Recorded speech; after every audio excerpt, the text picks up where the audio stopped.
ఎవరి మీదన్నా మనకి ప్రేమ ఎక్కువైనా కోపం ఎక్కువైనా 24 గంటలు వాళ్ళ గురించే ఆలోచిస్తూ ఉంటాం.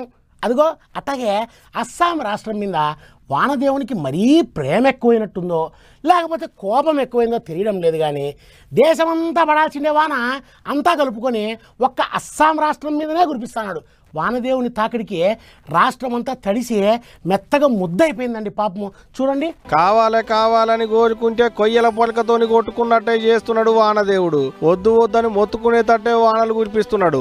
అస్సాం రాష్ట్రం మీద పగబట్టినట్టే చేస్తున్నాడు. రాష్ట్రం అంతకి వరదలతోని అతలాకుతలం అవుతున్నది. 30 జిల్లాలలో పడుతున్న వానలతోని రాష్ట్రంలో ఉన్న 24 లక్షల మంది దానిక పబ్లిక్ కు కన్నమ్మ కష్టాలు సీతమ్మ చెడలవుతున్నాయి. అగ చూడు, రోడ్లన్నీ చెరువులు లెక్కన్నాయి, ఎట్టగానొస్తున్నాయో. మొగులకు సిల్లులు పడ్డట్టే కొడుతున్నాయి వానలు. బ్రహ్మపుత్ర నది కక్కుడుతోని వాగులు వంగినాయి, వంకలు వాడినాయి, రోడ్లు తెగి తోవలు మూతపడ్డాయి, చెరువులు కుంటలు మత్తళ్ళు దుంకుతున్నాయి. ఈ వరదలకు 70 మంది దానిక జీవిడిచేలాట. ఇక ఇది 28 వరదల్లో ఇరుక పట్టిన వాళ్ళను రెస్క్యూ టీం వాళ్ళు వచ్చి గిట్ట తెప్పలేసుకొని పోయి పానాలతోని కాపాడుతున్నారు. తిండి లేదు, నీళ్లు లేవు, ఉందానికి జాగ లేదు. నీళ్ల నడమ గింత నిలబడేందుకు జాగ దొరికితే చాలు ఇగో ఇట్ట నిలబడి కాలం వెళ్ళ తీస్తున్నారు పాపం అక్కడి పబ్లిక్. గా వరదలలో చిక్కుకున్న వాళ్లకు సర్కారు నీళ్లు నిప్పులు ఇంత తిండి తికానా అంతా చూసుకుంటున్నారట.